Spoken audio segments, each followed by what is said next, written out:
Hello. Welcome to Deep Dives, episode 12, I believe. And I am your host. Give me that wheat. Before I get into it this week, I got a bone to pick with everyone. Now, you guys know how I like to play songs at the beginning of the episode that have to do with what we're talking about. And I got a big bone to pick with all the songwriters out there. Do you know how hard it is to find a song that talks about the summit or summit? There's everyone who has summit in their song titles, but it's all like instrumental stuff. No one's actually saying the word summit in a song title. So that's why you heard, I don't know, some Celeste song called Summit, because I got no better choices. So that's my bone to pick with songwriters. I'm out here busting my ass almost every week. More accurately, probably every 2 weeks, to pick songs that have something to do with Melee. And these songwriters, these lazy songwriters, are refusing to name songs after stuff in Melee. It's like, just let me use your content for free. Just, like, what's the point? So after that, little rant, we'll get back into the Melee stats episode. Give me that wheat, your host, of course, and you might have heard him clanged some dishes in the kitchen or something, but I've got my friend, the one and only EdwinBudding. What's up? How's it going, Edwin? Buy my book. Now, Edwin, the fans gotta know. What was that clanging noise that we heard in the background? What noise did you hear in the background? That was probably my fiance walking around. No, there was noise of, like, plates hitting each other. That was definitely Kimberly in the back. Okay. Not the juiciest answer, but we'll take what we can get. Sometimes it'd be like that, man. Yeah, it feels just like you're kind of bragging about your fiance at this point. But Oh what are you gonna do? If you I got it, you can't gotta help it, flaunt it, dude. right? Now, so Edwin, Yeah, something like that. this is not the EdwinBudding interview episode. We have a lot to get to, but you released a book recently. That's a big thing. This is the Yeah, longest it was book about Melee, correct? This is the longest writing form of writing about Melee, correct?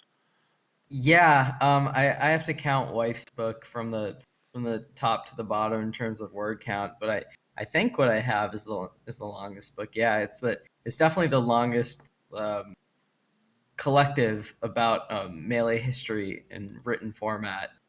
Yeah.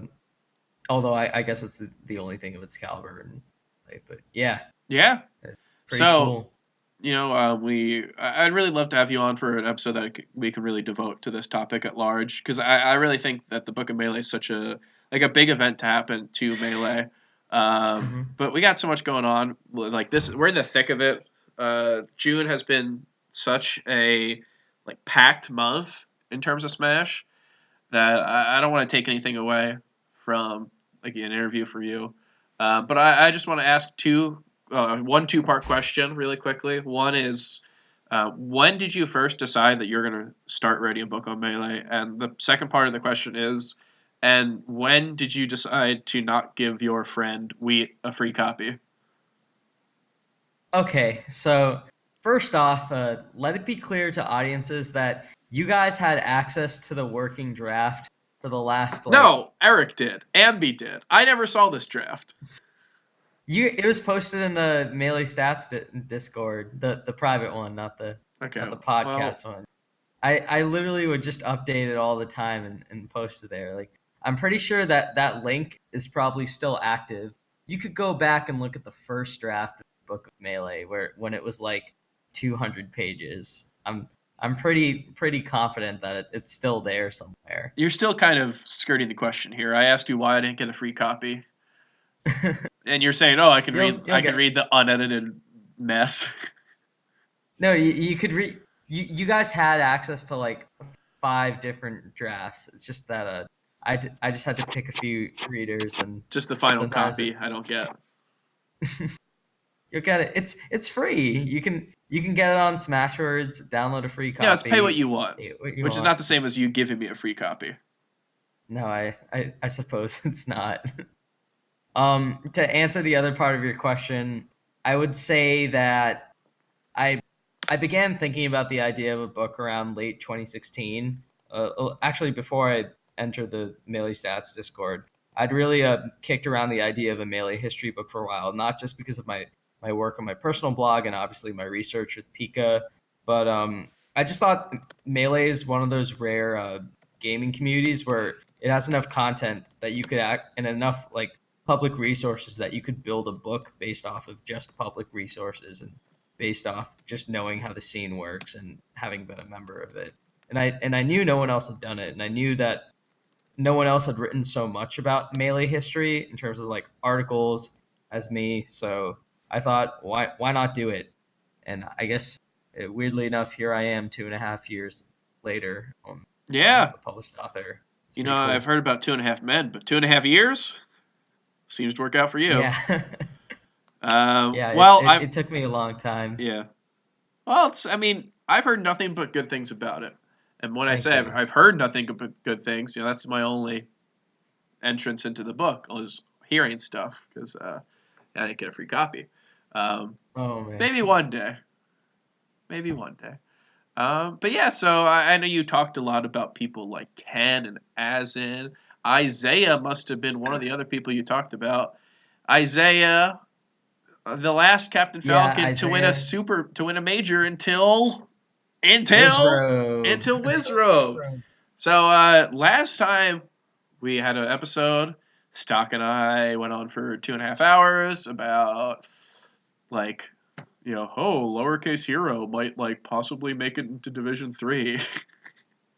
Yeah, it's kind of funny because I actually am glad you brought up you and Stock because I thought you guys had actually were you guys actually hit the nail on the head with a lot of your predictions. I was pleasantly surprised at just how many things you guys called being potential upset picks or potential sets to look out for. Like really, all of them happened, and or like almost all of them happened. And I thought that and it's strangely fitting that Wizrobe won the event because like on the surface it was such a dark horse, but like you got I mean we talked about it on like day 3 before top 8 and everything, but like this is the bracket for him to do it, right? Like play AMSA in winter semis and then beat HBox twice. That was it. Like yeah, I that mean, like it's hard to really state that Leffen victory as being yeah, no, like of course. Yeah, easy. fair enough. He's beaten Leffen before, of course. He's beaten like the end of the year DreamHack Winter Leffen, who just like kind of wasn't really feeling it. Mhm. Um, so like going into this event, it was hard to see whether or not this would be a hard bracket for him, considering Leffen. But yeah, Amsa I think is definitely a pretty solid player for him to play.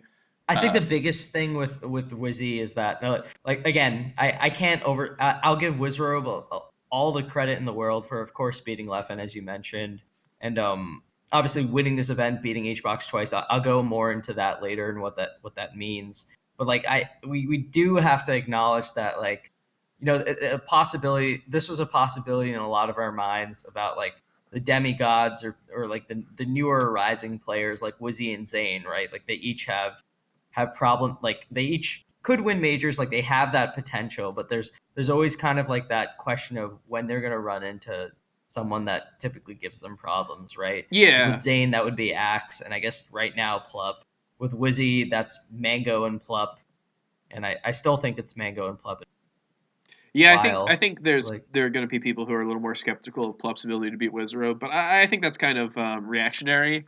And like seeing how Plup is maybe not doing incredibly solidly versus the top tier players. I still like mhm. think to say that he wouldn't be like a hard person in bracket for Wizzy. I think that's kind of nuts. Oh, you think that Wizzy has a really good shot against Plup? No, I'm saying people who are like already writing Plup off and saying that like that's not going to be a hard part of Wizzy's bracket. Like anytime Wizzy has Plup in his bracket, that's going to be a hard part of it. And anyone who's Right, like right. immediately saying, "Oh, well, he lost to Moki, so like," Yeah. Okay. No. So we're on the same page. Yeah. No. What I'm saying is that I am very impressed by Wizrobe. I think this is an amazing moment in Melee history. Obviously, not just for Falcon mains, but for like having a new like basically big fish in the top of the metagame. But I will say that like I think him winning in in the greater context of the scene, it doesn't like change my perception of him as much as it confirms what we think the top end of his skill range is, right? Like Yeah. if he beat Mango and Plup at the same event, or even if he beat like one of them like a couple of times, then I think it would really drastically change how we see Wizrobe and maybe even make him someone we could look at as a real contender for number one. You know, Yeah, but that's like possibly. way down the line. It, That's way down the line. it's really I tough. think Yeah, go on. I was gonna say I think right now it just confirms that we believe that he could do it if the right circumstances lined up. If he played near the top of his skill range, and the fact that it happened is awesome.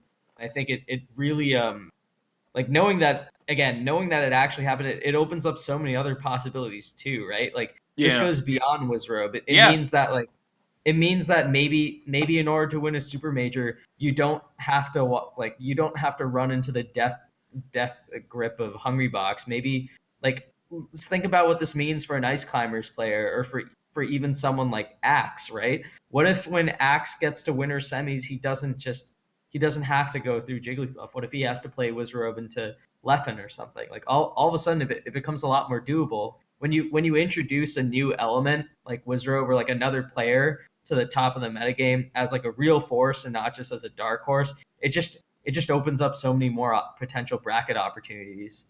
Yeah, I'm sick of you. I'm sick of you, and like, I shouldn't have let you continue your thought. Because the second I cut you off, I was gonna say like basically the same exact thing. Yeah, no, that's exactly my point. Is what this win means for Wizzy is a lot. Obviously, this means that like he could be getting into the next tier of players, but we don't really know that. We don't have any way of saying that what he did in winning means that he's going to like become this like number one player or whatever, like top three for the rest of the year.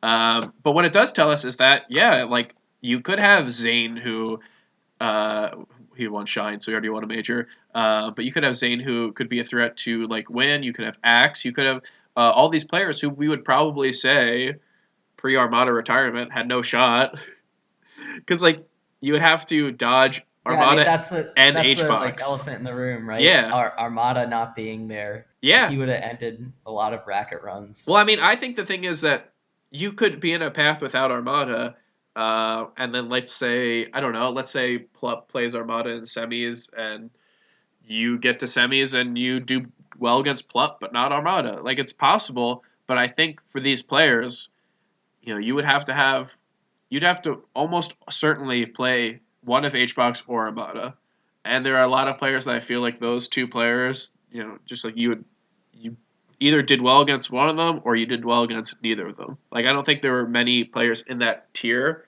who I felt comfortable that they could possibly beat both. Yeah, and of course, like King not being there is I wouldn't say him to the same extent as obviously Armada or HBox, but Yeah. King not being there, I think also opens up a lot of potential opportunities Yeah. for even for someone maybe like slightly above or around his skill range like Leffen. You know, Yeah, I mean, like he's such a bracket demon for foxes. Like he might not be as scary for a lot of the demigods because the character diversity that we see in the demigods really doesn't play into his hand too well. Like mhm. Axe and Ums has taken a couple I sets think off of him.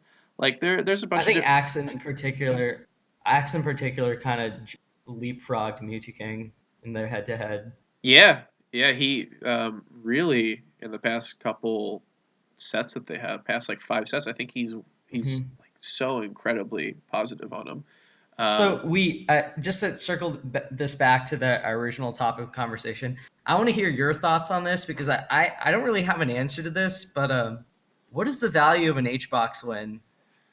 who's Does leading the it show mean here? Is this Melee Stats Deep Dives with your host Edwin Budding? Jeez.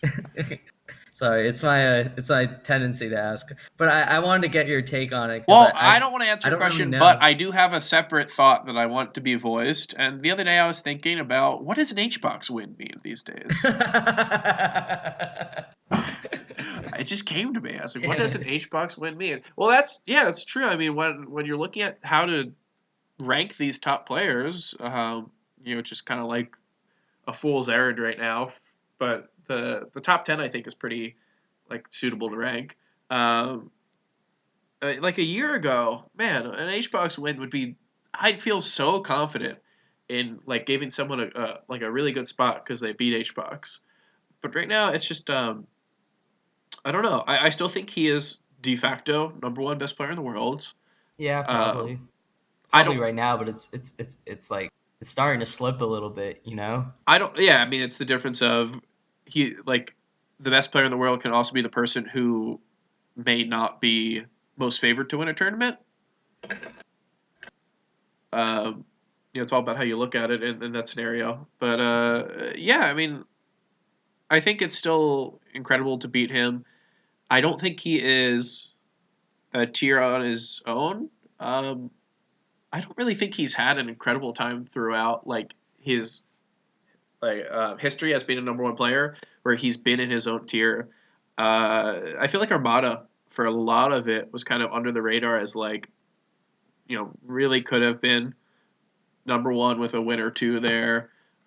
Just like he really seemed so solid against HBox that I never felt like Mm-hmm. HBox was by far the number one. So it doesn't really change my opinion a ton, but the difference is that these sets that HBox is losing, he lost them back to like Armada, and he would lose one to like Plup or Leffen back then.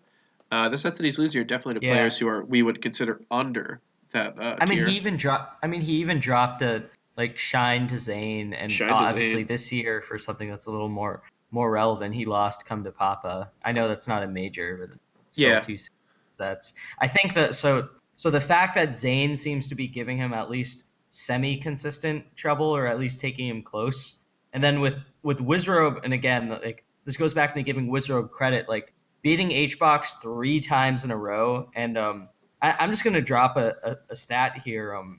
Wizard in his last 11 games against Hungrybox is 9-2.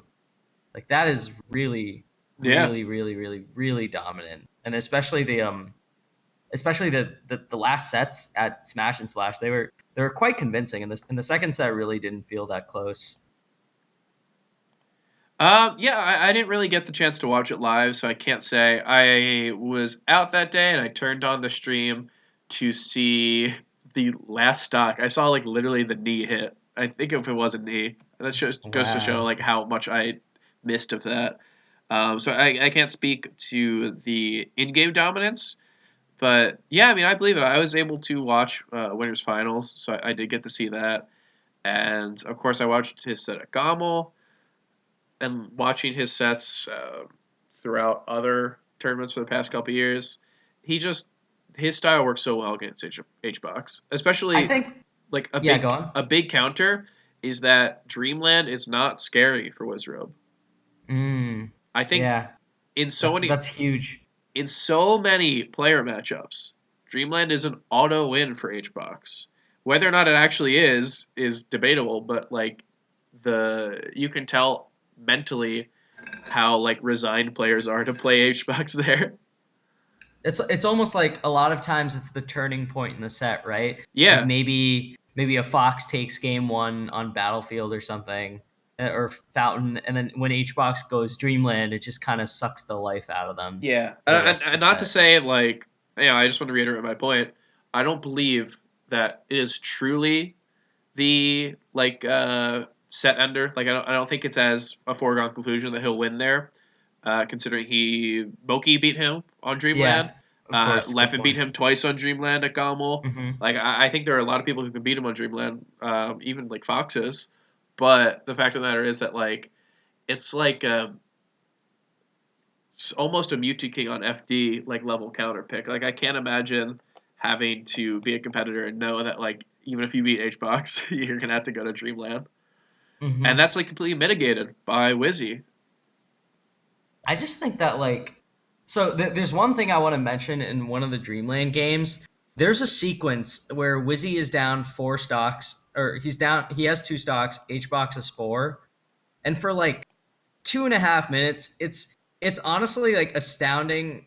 If you watch that section again, I think it's either in the second set or the first set. I forget which one, but like there's a stretch of 2 seconds where Wizzy takes like maybe or 2 minutes where Wizzy takes like 30% or something, and he takes like 200% in total of H boxes, and he takes like 3 stocks and almost takes a fourth one without losing his third stock of the game. Like it is just some of the longest stretches of just that I've ever seen HBox get just cleanly outplayed and over again. Yeah, that's the weird thing for HBox is we really don't see him have like an extended period of not doing well.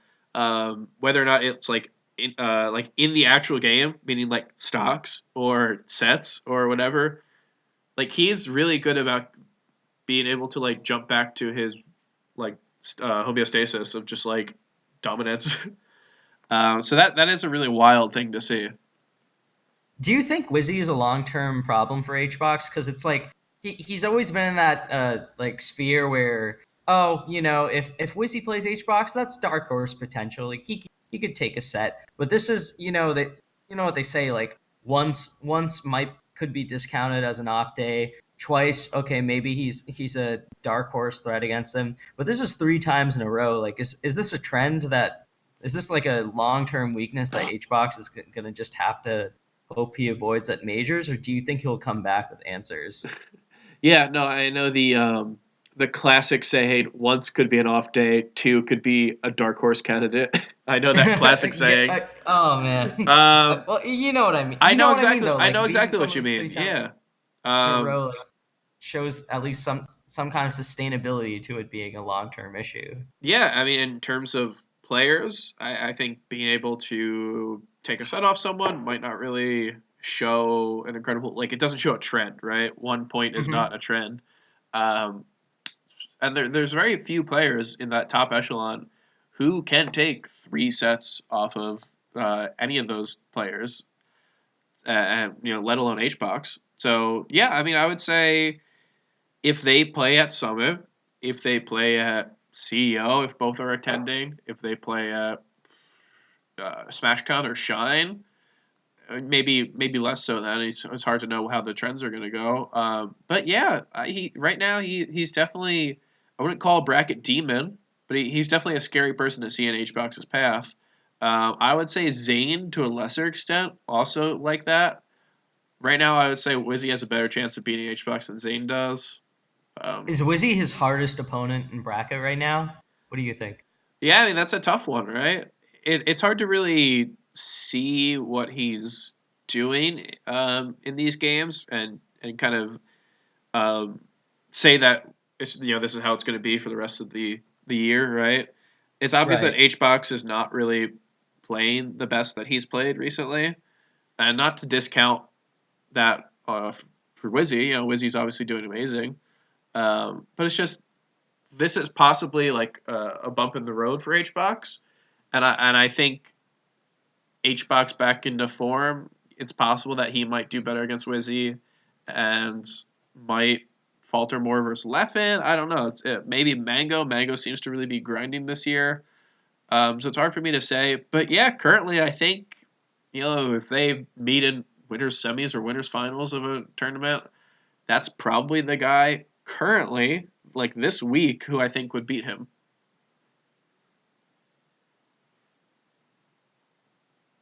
Sorry, did my answer dumbfound you?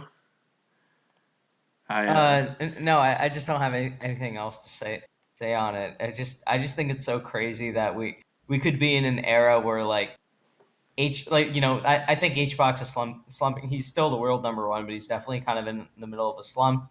But I'm just thinking like we could be entering a major where HBox, Leffen, Mango, Zane, Wizzy all have like not too far off chances of yeah. winning. I mean that's the thing, right? Is like if you were to talk about, if you were like, oh, we're going to Evo 2017, or like whatever. Who's got the chances? You would list them out, and you'd probably list about 6 people, and then you'd say everyone else, like 1%. 1% chance that anyone else wins. And now I don't think you could do that. I think you could go so far down and say that, like, yeah, there are people who have chances to win. I think, I don't know, 10 people's probably too many. But I think like at least Axe and Amsa for them, it's not you can't discount their chances of major winning. Yeah, Like it's it could crazy. happen. It's really nuts to say that there is a possibility that either one of those could win a major. I mean, shit. We saw bananas get to winner semis of Big House. What if instead of playing H box, he had to play Wizrobe, and I don't know. It's not like Wizrobe has an ice climbers, but it's not like anything can happen. It feels less just completely rock solid that some players are just not gonna. Yeah, I don't know, man. Bananas is bananas. If Is a bit of an Bananas can get past like his round 2 winner semi set versus Chief or something. Yeah. Okay. Well, bananas is a huge exaggeration, but like there was a stretch in 2017 where we thought or people thought Shootout was a top 10 player. Like, it just when you introduce a new element, like suddenly like the path to winning a super major for people long considered, like for Axe and Amsa, I guess I think are the main people, suddenly opens up. It means that you don't have to necessarily run into this like 6 jumps like death beacon. Is that a thing? We should patent that name before. A death beacon or 6 jump death beacon? 6 Which jump death one? beacon. We gotta patent that before any like metal listeners take that. Dude, that's like Summit 9, like when it's like Death Metal Summit, and there's gonna be a shirt that says like 6 jump death beacon. Death beacon. Dude, that's it's gonna be like it's gonna be Jigglypuff, but it's got like a metal, or I guess not death metal. Metallica's not death metal. It's got like a Nile headband or something. All right, this is getting less cool. Just the idea of adding Jigglypuff to this. Like, I love the phrase, but adding Jigglypuff to a shirt, whatever. Yeah, fair enough. But yeah, no, I agree with all your points they're making. We're doing this thing where it's just 2 people agreeing with each other, which is good podcasting. Okay, how about this? All right, hot take. I think the results may not show it in terms of placements, but I think if you were to look at each of the contenders against the field cumulatively, like if you averaged out like what you would think that their long-term like spread against everyone would be. I think Leffen has done nothing but like really, really, really, really impress me. And and I know he's like entered so little tournaments right now, but just like looking at how he trended in 2018 and seeing in 2019 how like with very little practice he didn't really see that much of a huge drop off. I actually think his spread against the field is really good. 2-0 on Zane. He has an H box.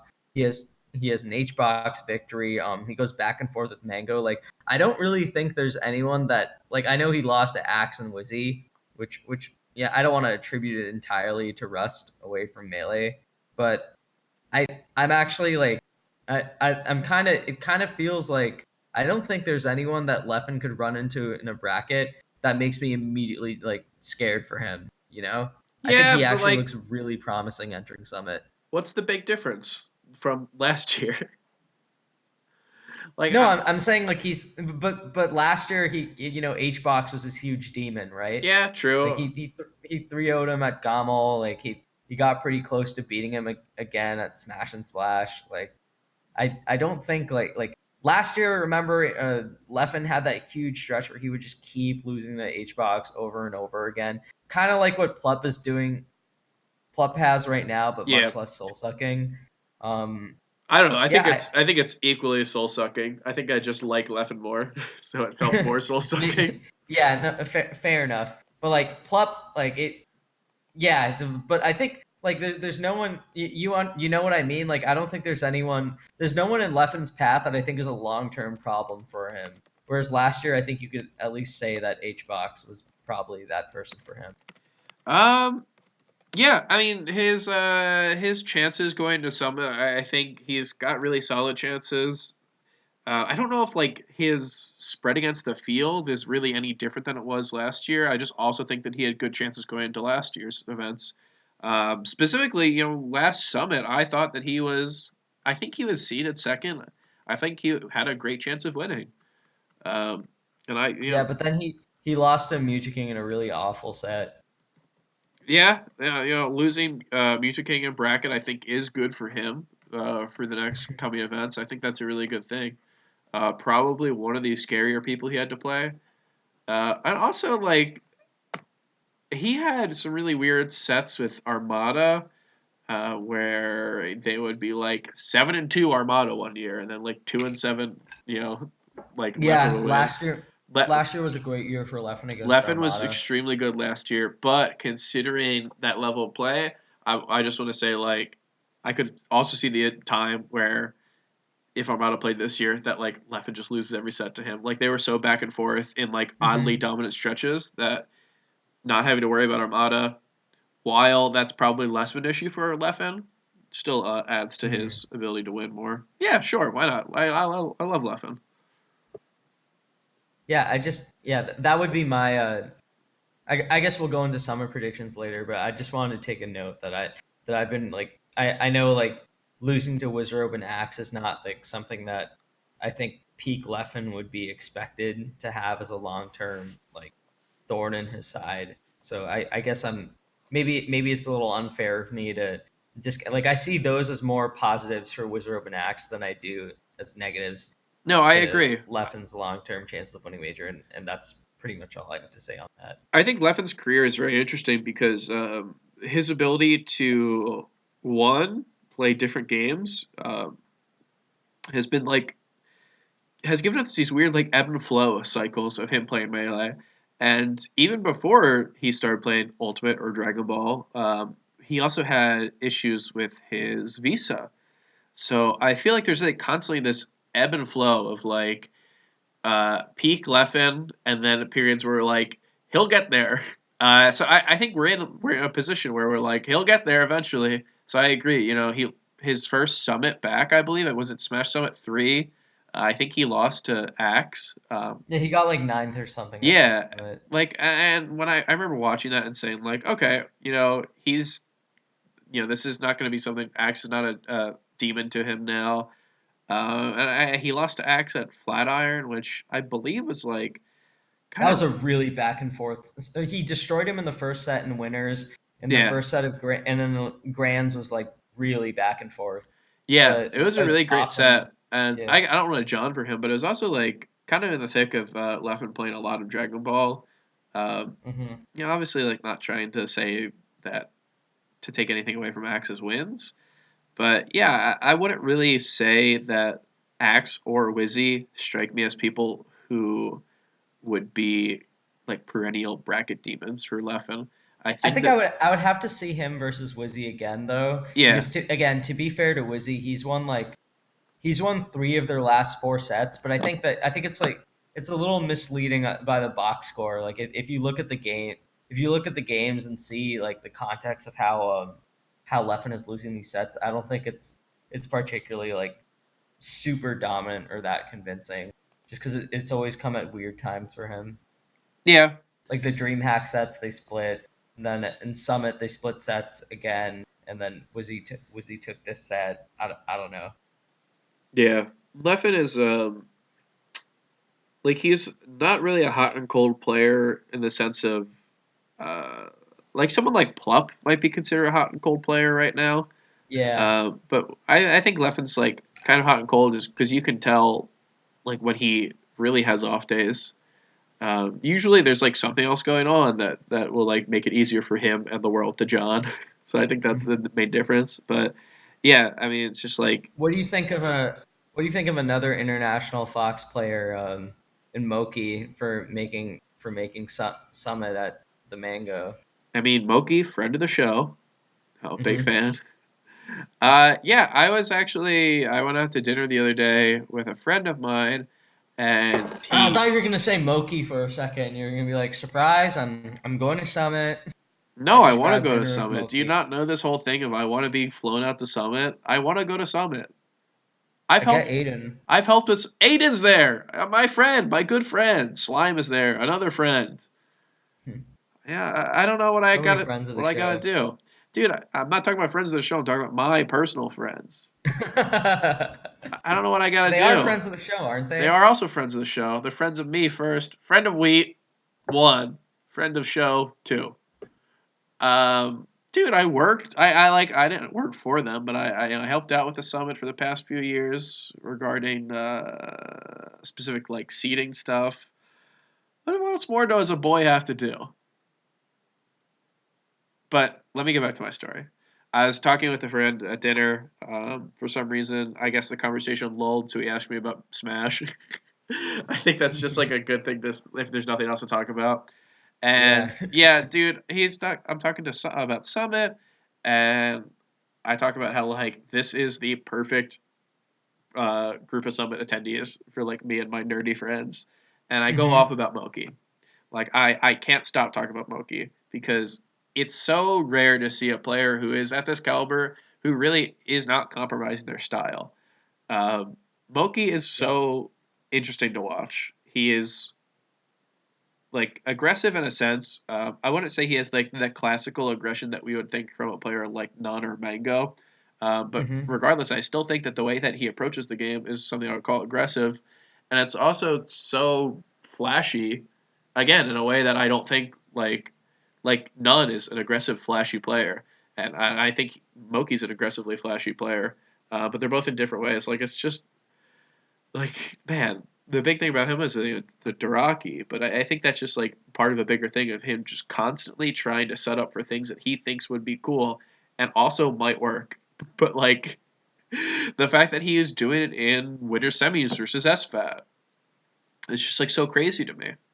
I Uh, just think that like for to see someone so like like relentless and young, like dealing with sort of expectations of not just like your region, but like your skill caliber and having like faith in yourself to travel like and you know that's not something he was always and he would admit this, that's not something he was always the best with, but yeah, it's just really cool to see him as one of those guys that was super talented but didn't necessarily always get the best opportunities or the most opportunities to go travel, yeah, I just agree. like come out of nowhere. And it's not as if he's again it's not as if like before we thought the idea of like potentially upsetting top players was was sort of surprising.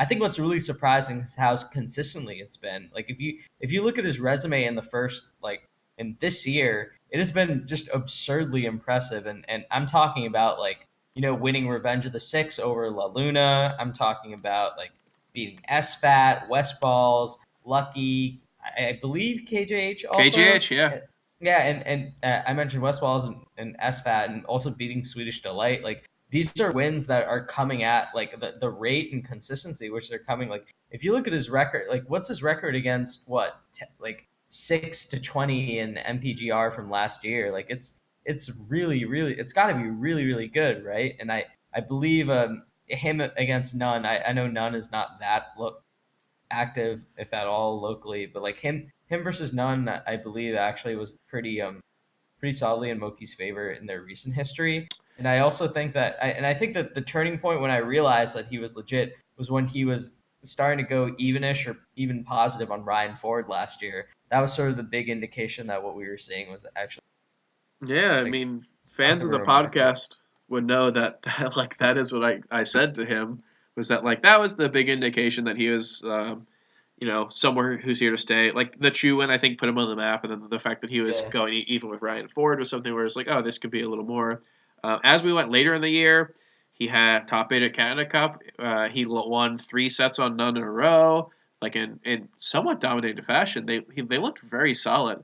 Um, they were all yeah. He won 3-0, 3-0, and then 2-0. Like Yeah. Wow. it. That says It's it, right? yeah, two. I will say the last two were at locals. They were at the parking lot tournaments right before Don't Park on the Grass. But like the way that he was playing, man, he just looked so solid. I think the other thing with Moki that I remember that really the other thing with Moki that I remember that really stood out is that even and okay, actually I'm jumping ahead a little bit, but the matchup one of the matchups I really want to see at Summit is Moki versus Amsa, because I don't know if you saw him versus Avalancer, but it was really convincing on Moki's part, and I spoke with Moki a little bit about like his Yoshi experience on stream, and he said that was actually one of his like better matchups. He felt really comfortable in it. Huh. He was, and he was telling me like, yeah,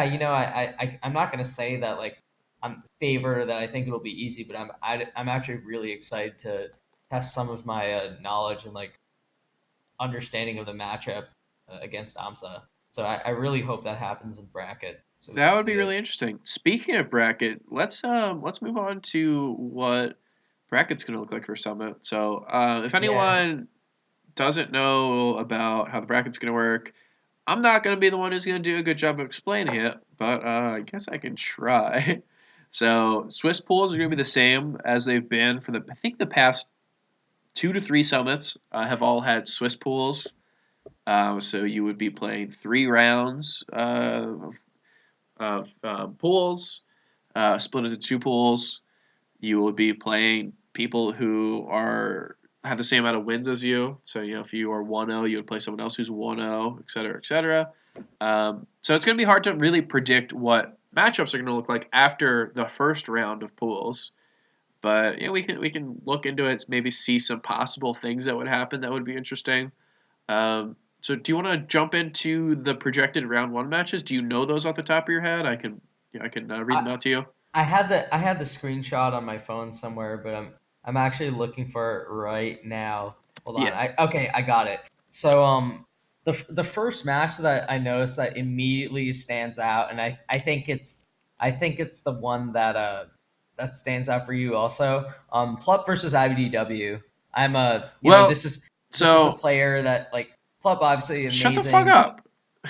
That's not round 1 projected. Wait, No. that's not Oh, we're okay. Never mind. My bad. That's Zane versus. Okay, I was Yeah. reading this wrong.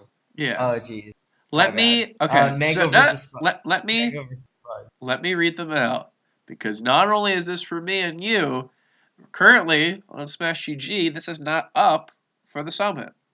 Maybe it's going to be up by the time this post, but for the listeners, we're just going to key us in on what we're going to look for in round 1. So these matchups we know are going to happen because this round 1 of Swiss pools is going to be done by seeding. Everything else after that we can make guesses on, but because we don't know how each round is going to go, hard to be really sure that we're guaranteed anything. But the first thing we're going to see is HBox Dreffen. We're going to see Leffen Nunn.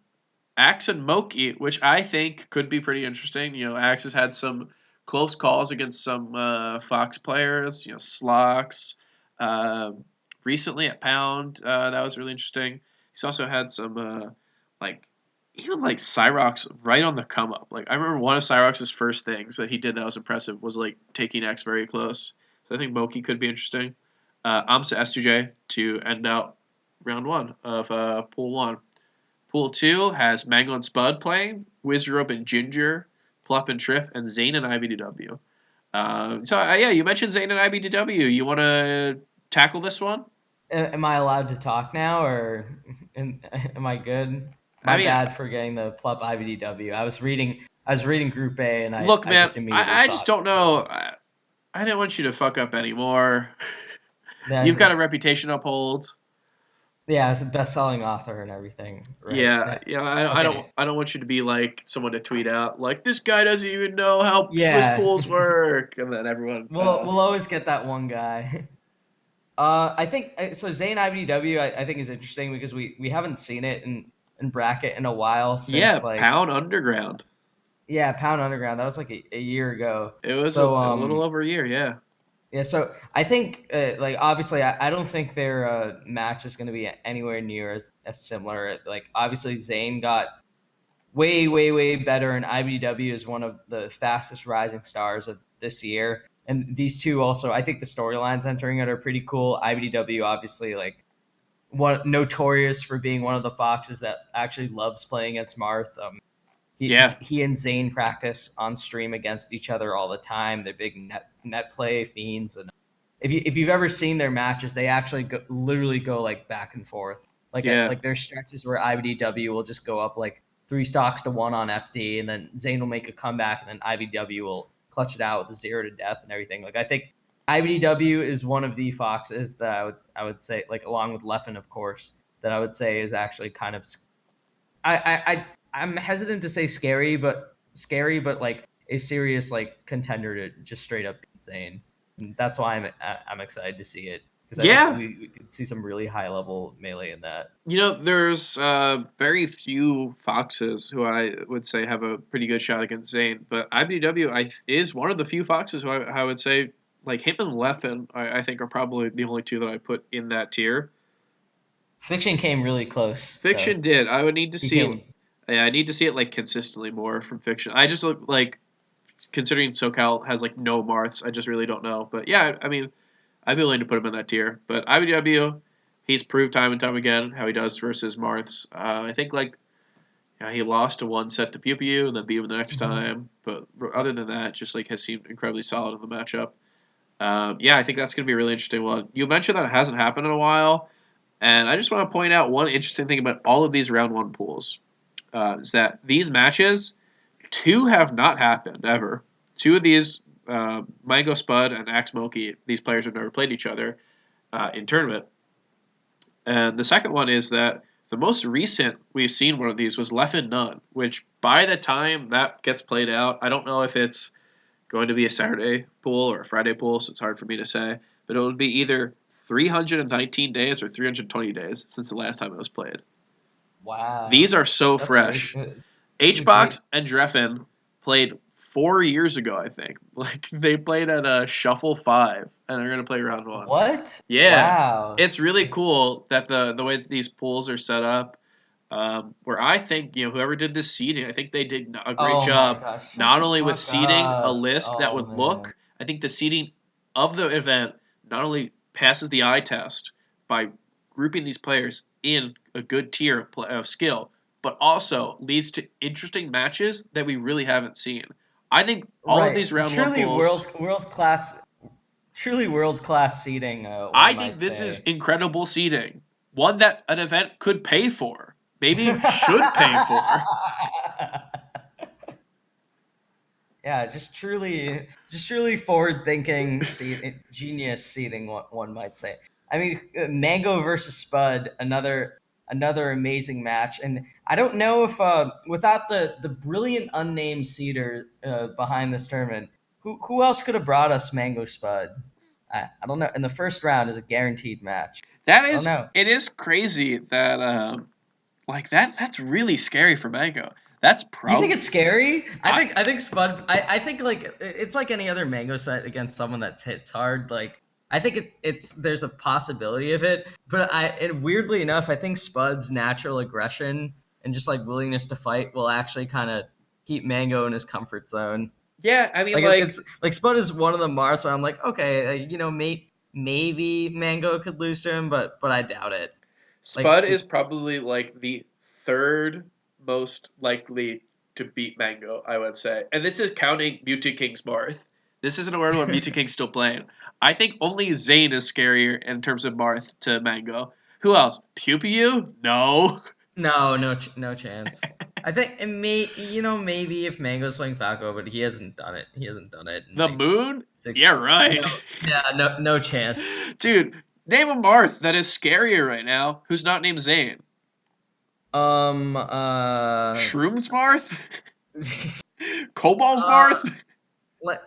Jake and Shaken? Man, are you right? Is it really just Spud? Stango? What are you trying to tell me? I mean, I guess when you put it like that, it really would be Spud. I think Spud is not favored. I think Mango is likely to win this. However, considering, I don't know, what if they put this at an early Stango is scarier for Mango. All right. No. Wow. This is you really need to reach for that one. No, but I think Spud is closer to Pew Pew in that. Yeah, right. I doubt he'll beat Mango. I think he's closer to Pew Pew than he is to Zane. But like when you compare him to the other Marts, I definitely see him being like that is a when you put it like that, it does seem more likely. I think Spud's style is so different than Pew Pew's, where Spud is like his style hinges on the ability to hit you, and then when he does hit you, he hits so hard. I think Pew Pew's style, it's not exclusively about like hitting you really hard because his neutral is good enough where he can hit you a lot, and he's got like weird little tricks like that, work in his favor for people who are not really worse. Yeah, but I think like Pew Pew will sort of like force. I think it's a little different. Like PP will force situations that he's familiar with that the opponent isn't, and go for like outplays in the mid / close range game. And I think Spud is a little more willing to wait things out, but he still likes playing at that close mid range, like similar-ish to PPU, where I think Mango is very good. Whereas like Zane, I think is more willing to play like the strict mid-range game, not force gambles, like pick favorable fights, like choose his spots a little more carefully, and sort of just really like I think Spud is less like that. Like I don't think he's the same as Pew Pew, but I think the distance in which he likes to play it and his willingness to fight or at least choose a situation that's not lopsided against Mango will be puts him closer to Pew Pew than it does. Yeah, that's probably going to be a detriment to his chances to beat Mango. But regardless, whether or not we think that the possibility of this or how likely it is, one thing I know is that like that'll be a fun matchup. Mm-hmm. Spud. What do you think of? Do you have any thoughts on Plup versus? Is Plup versus Triff worth talking about? I do think it's kind of weird that correct me if I'm wrong, but the last time these guys played, wasn't it a Samus Peach set? That was 2 years ago. That was at Shine 2017. That was Plup's. That was when Plup was treating Shine as like this weird tournament where he would just go who like whichever. He go like Samus. Yeah, he go Samus. He go Fox before he really had a Fox. Mm-hmm. So like I don't really know how I expect this to really play out. I don't remember the exact set count. I remember there being close games, but I don't think it was like ever in the favor of Triff. And considering this is Sheik, who is a better character against Peach than Samus is, I don't know. You could maybe say, well, Triff has gotten so much better since 2017, and Plup right now might be faltering. So I think it'll be an interesting match, considering Triff has a lot of a lot of Sheik practice with Over. But who knows? I really don't think this is something where I'm going to like point it out and say that there's going to be any real upset potential. Who do you have favored between AMSA and S2J? That's a tough one.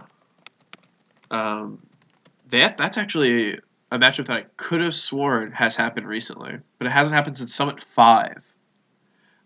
So it's really hard to say. That was when AMSA was really like coming up as this player who we thought would like be really good.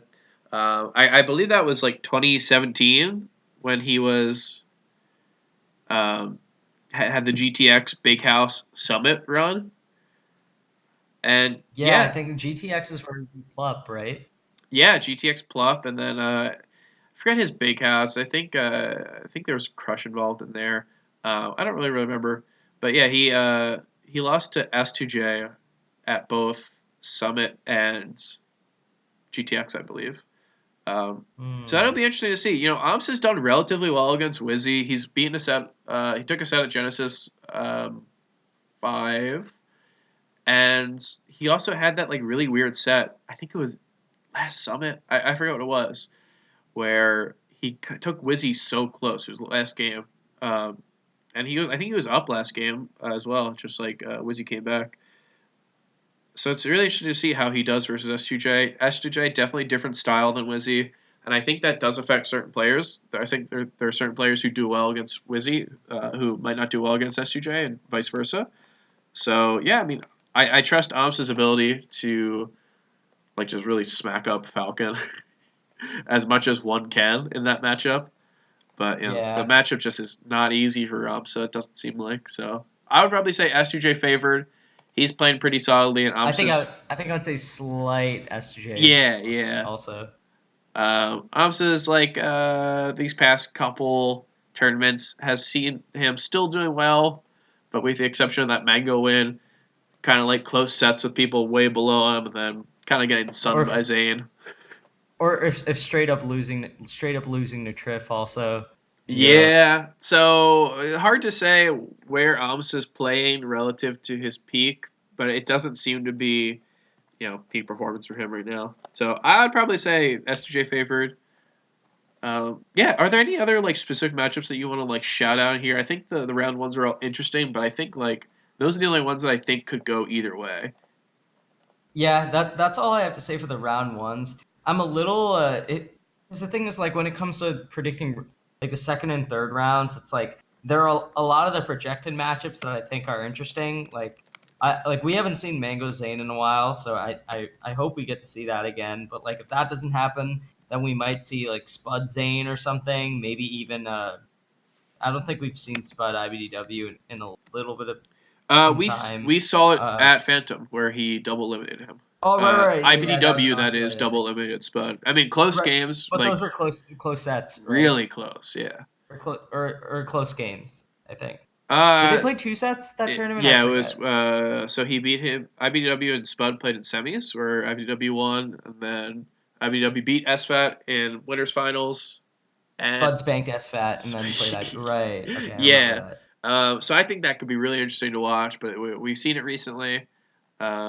There's a couple other cool projected matchups, which you were kind of mentioning. If IBDW, if he were to lose to Triff, or sorry, lose to Zane, and then Mango were to lose to Spud, they'd play. And if IBDW were to win that, he'd most likely be playing Plup. Plup in this scenario would have to. This would be in the scenario just straight seeding, where he beats Triff and loses to Wizrobe. So we could also see IBDW Wizrobe, which I think would be a little less interesting. Yeah. I don't think Plup is going to lose. I don't think he's going to lose to Wizrobe. I know Plup is kind of on a downturn, but I doubt it'll happen. Yeah. Regardless, I think it should be pretty interesting seeing those two players. One who's probably at the highest peak that he's ever been at, and a second one who's, becoming a little bit lower than we would have had him in the past few years. So I think that should still be interesting, right? Nonetheless. But I mean, it's so weird saying Wizrobe seated above him, but based on results, really. Yeah. I mean, so the results have it so that if Wizzy beats Plup, which he's seated above Plup, it doesn't necessarily say that he's going to beat him. He'd play Mango, which would be so tough for him. This is for a third seed. This is such a tough pool. You have to play Mango and Plup. Mm-hmm. That's so hard. It's yeah. Actually, it's pretty difficult, especially for. Mm-hmm. Yeah. So we'll see. I'm looking forward to see how Mango does. I think this is a pretty solid pool for him. We talked about how Wizzy is a really good pool. He's beaten Plop recently. I think Mango playing well, which he seems to be doing recently, versus Plop, who's been, as we said, a little bit of a downturn. I think that goes Mango favored pretty hard. If they're both playing very well, I think that's a toss-up. I think they're both great. I think Plop's ability to play in that matchup of Fox or Falco is unparalleled in terms of Sheik players right now. But I think him having for FD or switching between them is a pretty solid choice against Plup, because it kind of keeps Plup on his toes, right? Yeah, really interesting to see as well how it lets him control the pace of the set. Yeah. Well, we'll see if that's his game plan going forward, because Pound seemed to make it look like the Mango Fox was back. And then next event, he decided to win solo Falco. Yeah. Now, of course, I'm curious to see Mango's character choices, especially against HBox, because he's been talking on stream how he thinks the way he was playing at Gommel, he would have defeated HBox anyway. So I want to see how his character choice goes against him. I want to see it too. I mean, we have some secret intel in the Melee Stats podcast Discord server, which link in the description to join. We have Cool Lime, who is there because they did a really cool thing where if you were in the last group to be voted on, even if you didn't get voted in, you still got flown out to go to the house, just play friendlies and stuff like that. So it's a pretty sweet deal. It's really cool that you can the changes they made, so you can back a player and then they lose and you still get half the votes back, or you can put your votes towards a player and there's a possibility that they might not get voted in and still be able to go is so cool. I can't thank BTS enough for just throwing money at this problem in the best way possible. But yeah, so we got Cool Lime there. He's saying about Mango's been on a grind session like no other. He's been playing since everyone got in. I really want to see what Mango has to offer, and I think a big thing is character choice. Yeah, who does he go versus HBox? Who does he go versus Plup? Spaceys we pretty much know, but yeah, really interesting to see.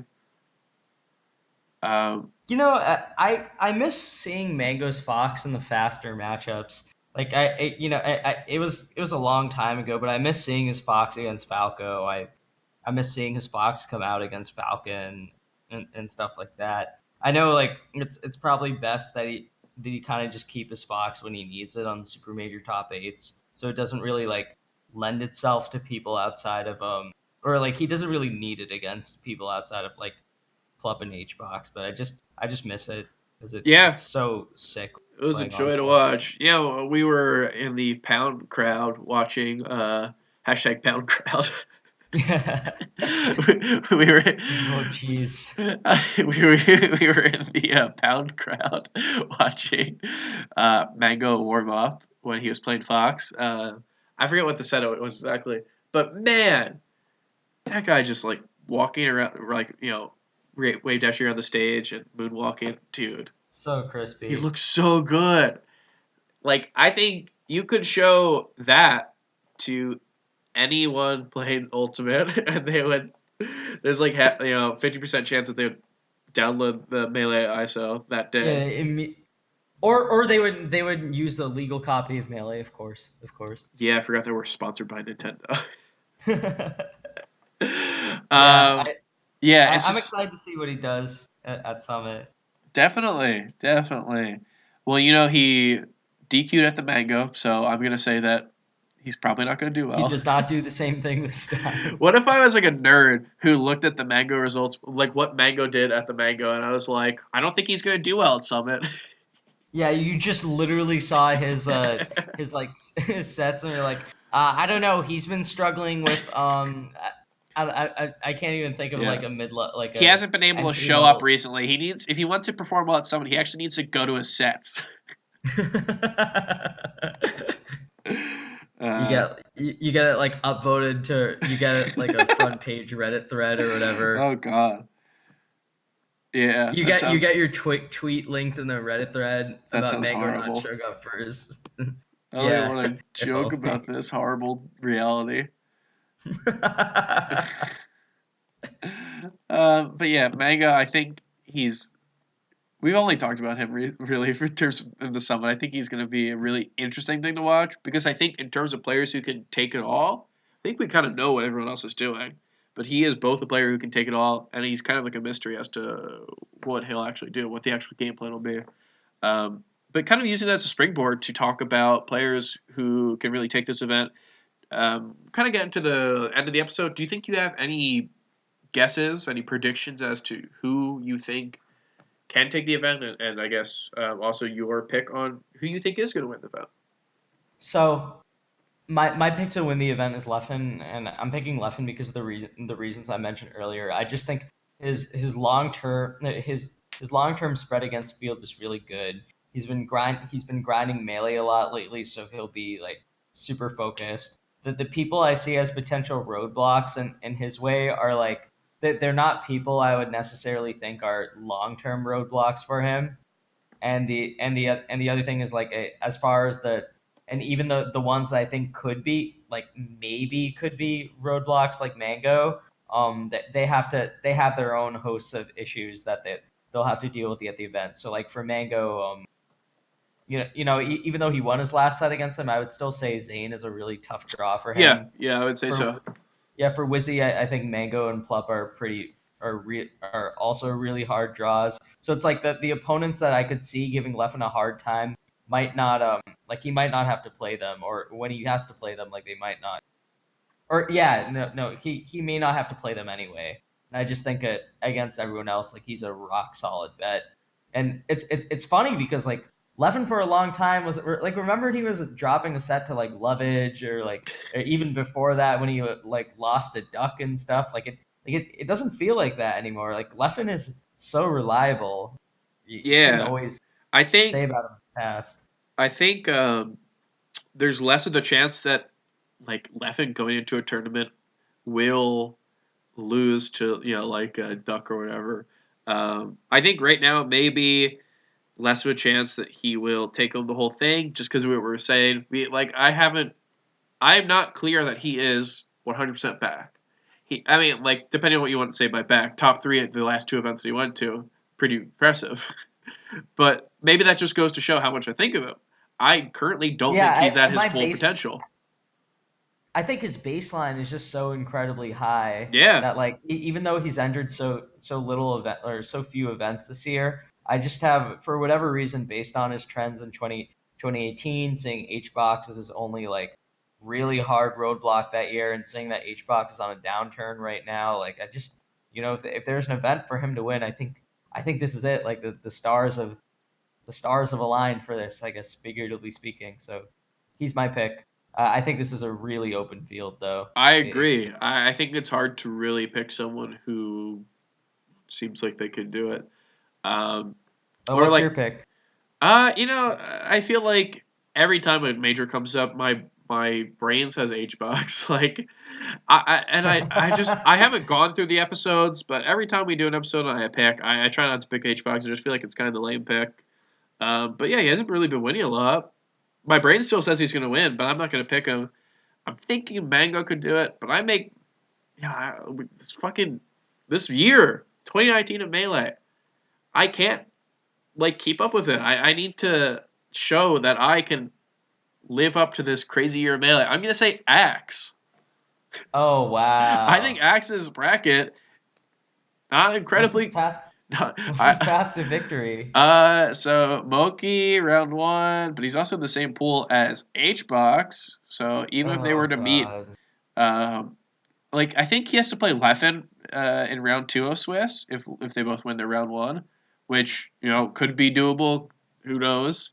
Doable.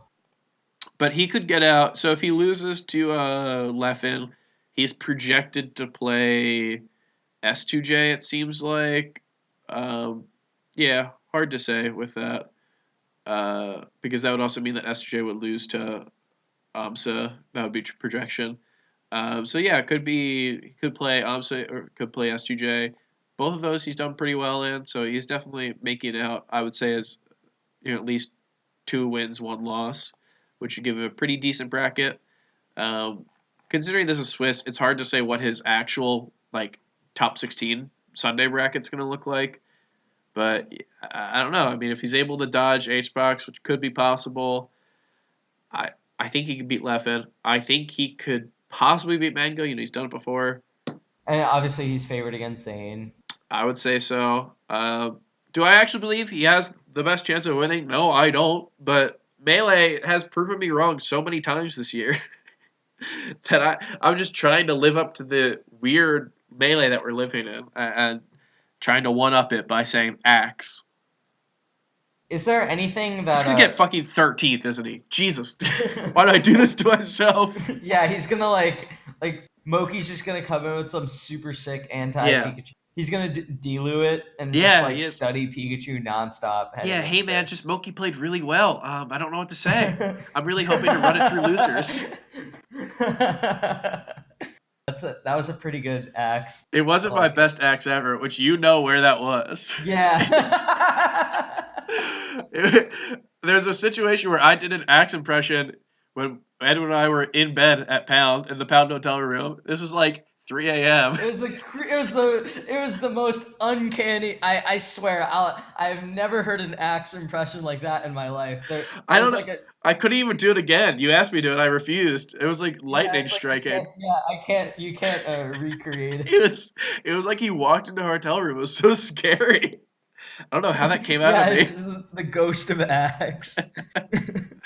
But yeah, Yes, I it was even great because like it was even better because you were telling a story with him. yeah So it's almost like you know in a movie when there's narration, but then like it cuts to like the person that the narrator is referring to. yeah That's what it kind of was like, but just in real life. yeah. Scary moment in my life where Axe just like he took me over like a Yeah. Ouija board. Yeah. Um, there was something I was okay. Okay, yeah. So what is the best possible perform or what is the like? I'm trying to think like how low could HBox potentially go after this event, depending on like in your mind. Like, do you think if he doesn't win this event that he's immediately not number one, or that he could even go to 2, 3, or anything like Um, that? so it's like not winning doesn't necessarily mean that you're not number one because you could also still have the best claim to number one. Like if Leffen wins this, then we're looking at HBox, Leffen, Bango, and Wizzy all winning majors this year. With Hmm. HBox winning two. So I mean they were the first in the year. He won Pound and Genesis.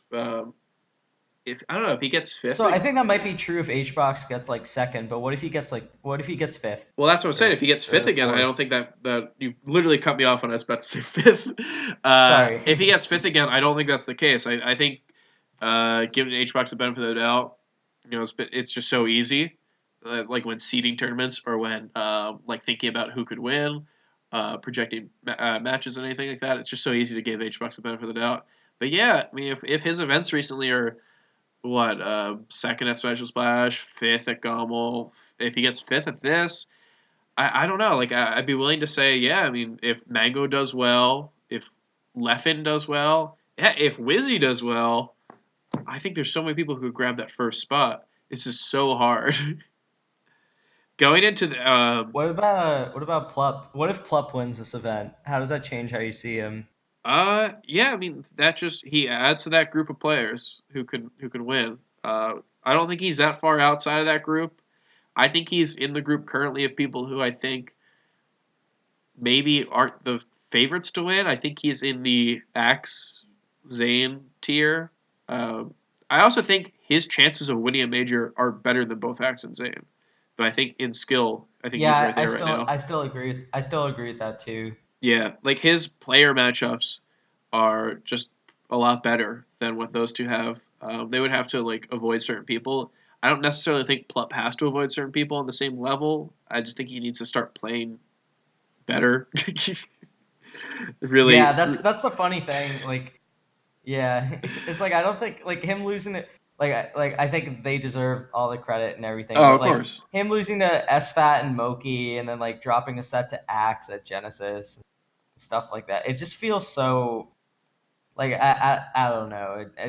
It feels like that. It speaks more like negatively to this like phase of where Plup is right now, Yeah, right, or yeah, where Plup is right now, than it does like, oh my god, is Plup no longer good? You know what I mean? Like it just definitely. kind of feels temporary, like a temporary slump. Yeah, Like I don't the bigger thing that's concerning for Plup than necessarily like a loss here and there to like a SFAT or Axe or Moki. I think the bigger thing is just how like soulless and just hopeless or like soul crushing him against HBox is. So well, I don't know if yeah, you like is he gonna go five? Is he really gonna puff ditto him? I don't know, we man. know we know he's playing some puff this weekend, in friendlies at the very least, from Yeah, our for intel. more yeah. Our, um, but yeah, who knows? I don't know if going puff is that a band aid on the problem or is that like an actual fix? I don't know, but I think currently I don't see what's stopping him from winning other than him. There's no player in his path who I think is impossible, even though HBox looks dominant over him and has been winning the past however many sets, just like kind of running train over him in some of them. Yeah. I don't think it's impossible. I think Plupp's the only person holding it back, and I can't say that with Axe or Zane or SJ or Amsa. I think that they would need a specific path. He just needs to play up to his potential. I agree with that. I think it's very. So yeah, we'll see what happens this weekend. I think this is going to be one of the more interesting tournaments that we can see this year. All of these players, every tournament, it seems like every major since Gommel, Smash and Splash, and now this, it seems like every time we're seeing a new player who is throwing their hat into the ring in terms of players who can win a major. Going into Pound, it was H-Box's tournament, right? Like going to Genesis, you're like, okay, maybe pull up. Like, I don't know, it was tough, but H-Box is definitely a favorite for Genesis and Pound. And now each major, we're seeing another person asserting themselves, same if they're in the same exact tier. Yeah, it's just so open. Yeah. It really is a open season. So, yeah. You're right. And I'm just really excited to see what comes out of this. So that'll be interesting to see. And what else will be interesting to see is your book on Amazon. If you go to amazon.com/Book of Melee, probably won't take you there. I actually don't have the exact Amazon link memorized off the top of my head. Well, but if you search it, it's there. I promise. Just start listing out like numbers and letters and see what takes them to, and then buy that. But also add Book of Melee to your cart after you search it. So we've got the digital copies out now. Well, I say the ability to get the digital copies out now. I don't have one. Oh my god. The physical copies, I believe, are coming out soon. Hey, maybe this is a second chance to give a friend of yours a free one. Who knows? But yeah, definitely something that people should look out for. An absolute treat, from what I've heard. Yeah, as always, good show. Thanks for having me. Of course, yeah. And so one of the things that we do here is I have the inability to end the show in a concise and confident manner. So I'm asking my guest, former host in his own right, how do you think I should end the show? What do you think You flatter me too much. Just answer my question. How should I end the show? I think you should end the show with the give me a pitch for what you think the best skit of this summit will be.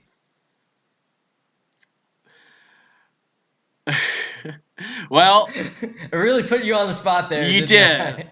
If they run with that, that's literally the first thing that came to my head. If they run with that Hat Ones skit I wrote a couple years ago, I wrote one. It's Hat Ones. It's like Hot Ones, but instead of eating hot wings, they're wearing silly hats. If they run with that, I think that could be a real game changer. So you can watch the Summit stream to see if they do that. If they don't, who knows? Maybe I'll reveal some of Hat Ones to the Melee Stats podcast Discord server, which, as I said before, link you can find in the description. Maybe I'll do the special Patreon channel. To get there, you can donate to us on Patreon if you like our content. You're supporting the Melee Stats podcast with deep dives. You're supporting MeleeStats.co with Monday Morning Marth and Wednesday Melee. Any other content that we might be putting out? Last year we did a couple like rankings that people were well received, that people definitely liked. Yeah, we have the scouting, the regional scouting reports. Reports. I still have two more. I still have two more that's coming out next week. It's not a tumor. No, I have two more. And I'm saying it's not a tumor. We can talk about it after. But I have two. I have two scouting reports that'll be out next week. You can see the existing ones on our website, MeleeStats.co. Read them about Queens, South Florida. Yeah, and like I said, if you want to support MeleeStats.co and the writers and creators of MeleeStats content, you can, of course, donate to us at MeleeStats.com. Oh, no.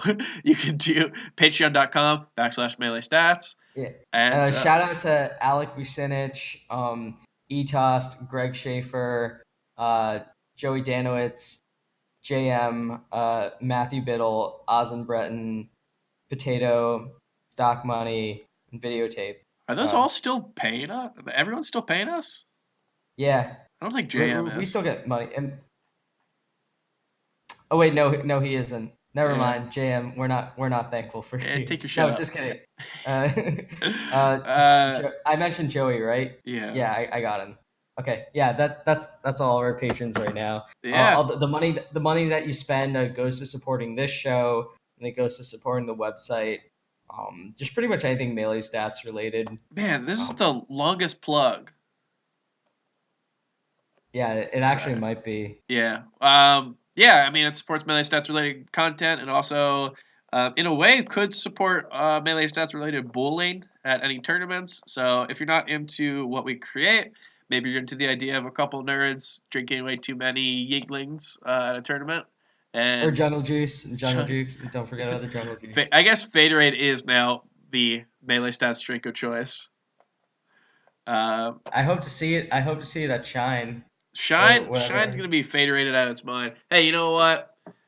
At Gang, speaking of our Patreon, there are free jungle juice sips to any patron members, and I hope to extend that to any patrons I see at Shine. So maybe that's an incentive to get help drunk with Melee Stats. All right, everyone. I had a really fun episode. I was glad to see my friend Edwin again, and I hope everyone enjoyed it. And thanks, guys. Yeah, all right. I'll see you next week. Bye.